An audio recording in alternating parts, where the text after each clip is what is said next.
Hello guys, இன்னைக்கு நம்ம TNPSC வெப்சைட்டில் ஒன் டைம் ரிஜிஸ்ட்ரேஷன் எப்படி பண்ணுறதுன்னு பார்க்கலாம். ஸோ ஃபஸ்ட்டு கூகுள் ஓப்பன் பண்ணிக்கோங்க. கூகுள் ஓப்பன் பண்ணிவிட்டு சர்ச் பாரில் டிஎன்பிஎஸ்சி எக்ஸாம்ஸ்னு சொல்லிட்டு சர்ச் பண்ணுங்கள். அதுக்கப்புறம் வர ஃபஸ்ட்டு ரிசல்ட்டை கிளிக் பண்ணி உள்ளே போங்க.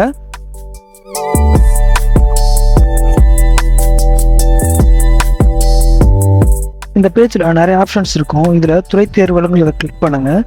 அந்த பேஜில் புதிய பதிவு செய்ய விளைவோர், ஏற்கனவே பதிவு செய்வோர் அப்படின்ட்டு 2 ஆப்ஷன்ஸ் இருக்கும். நம்ம இப்போ தான் ஃபர்ஸ்ட் டைம் ரிஜிஸ்டர் பண்ணுறனால புதிய பதிவு செய்ய விளைவோர் அப்படிங்கிற ஆப்ஷனை கிளிக் பண்ணுறோம். ஸோ அடுத்த பேஜில் உங்களோட மொபைல் நம்பர் கேட்குறாங்க. ஸோ உங்களோட மொபைல் நம்பர் என்டர் பண்ணுங்கள். இதுதான் உங்களோட லாகின் ஐடி. இப்போ கீழே இருக்க நம்பரையும் ஃபில் பண்ணுங்கள். செக் அவைலபிலிட்டி கொடுத்தீங்கன்னா அவைலபிளாக இருக்குது.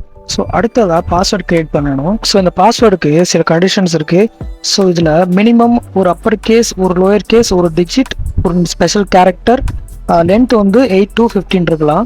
ஸோ அந்த மாதிரி க்ரியேட் பண்ணிக்கோங்க. கன்ஃபார்ம் பாஸ்வேர்டுன்னு இருக்கும், அதுலேயும் சேம் பாஸ்வேர்டு போட்டுக்கோங்க. நெக்ஸ்ட் உங்களோட இமெயில் ஐடி என்ட்ரு பண்ணுங்கள். அதுக்கப்புறம் அதை கன்ஃபார்ம் பண்ணுங்கள். ஸோ அடுத்து பர்சனல் டீட்டெயில்ஸ், இதில் உங்களோட நேம் என்ட்ரு பண்ணுங்கள். அப்புறம் உங்களோட இனிஷியல், அப்புறம் உங்களோட மொபைல் நம்பர் என்ட்ரு பண்ணுங்கள். உங்கள் மொபைலுக்கு ஒரு ஓடிபி ஷேர் பண்ணுவாங்க. ஸோ அந்த நம்பரை என்ட்ரு பண்ணுங்கள். என்ட்ரு பண்ணதுக்கப்புறம் உங்களோட வெரிஃபிகேஷன் கம்ப்ளீட் ஆகிடும்.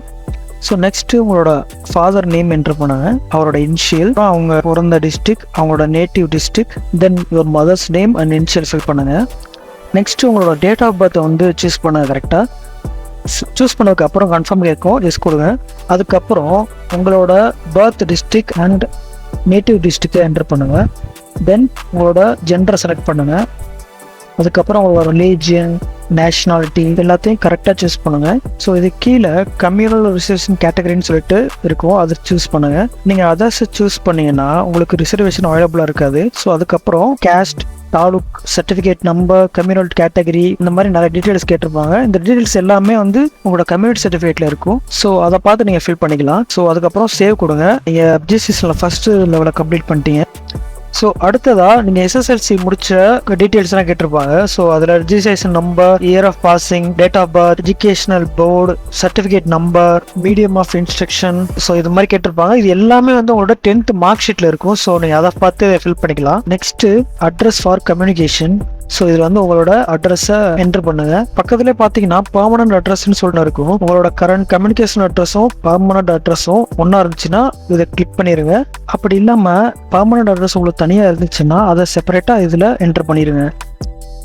நெக்ஸ்ட்டு சேவ் அண்ட் ப்ரொசீட் கொடுத்தீங்கன்னா ஃபோட்டோ அண்ட் சிக்னேச்சர் அப்லோட் பேஜுக்கு போகும். ஸோ அதில் உங்களோட ஃபோட்டோ அண்ட் சிக்னேச்சரை நீங்கள் அப்லோட் பண்ணலாம். இந்த ஃபோட்டோ அண்ட் சிக்னேச்சர் அப்லோட் பண்ணும்போது நிறைய பேருக்கு எரர் வரும். அது ஏன்னா அவங்க கொடுத்துருக்க இன்ஸ்ட்ரக்ஷனை சரியாக படிக்காமல் பண்ணுறதால தான். ஸோ நமக்கு கரெக்டாக அப்லோட் ஆகிடுச்சு. இந்த பேஜில் இருக்க டீட்டெயில்ஸ் எல்லாம் கரெக்டாக படித்து பார்த்துட்டு அந்த செக் பாக்ஸை கிளிக் பண்ணிடுங்க. ஸோ எல்லா டீட்டெயில்ஸுமே கரெக்டாக இருந்துச்சுன்னா சேவ் அண்ட் ப்ரொசீட் கொடுங்க.